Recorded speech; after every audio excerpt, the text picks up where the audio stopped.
नमस्कार, इन सोलापूर न्यूजच्या बातमीपत्रात आपलं स्वागत।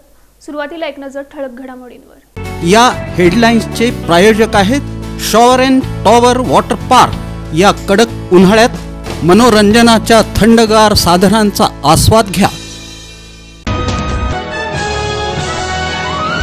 गौडगावच्या मारुती मंदिरात हनुमान जन्मोत्सवानिमित्त भक्तांची अलोट गर्दी। निसार चांद शेख या मुस्लिम बांधवांना उचलला महाप्रसाद सेवेचा विडा। हनुमान जन्मोत्सवाचा औचित्य विजापूर रोड परिसरातील उत्तरमुखी श्री जागृत मारुती मंदिरात पाळणा अन गुलालाचा कार्यक्रम। आमदार राम सातपुते यांचं वक्तव्य म्हणजे त्यांनी मान्य केलं की मराठा समाजाची फसवणूक सरकारनं केली। माजी नगरसेवक विनोद भोसले यांचं मत। आणि आमदार राम सातपुते यांच्या फेटा न बांधण्याच्या विषयावर काँग्रेसनं राजकारण करू नये, माजी नगरसेवक अनंत जाधव यांचा सल्ला।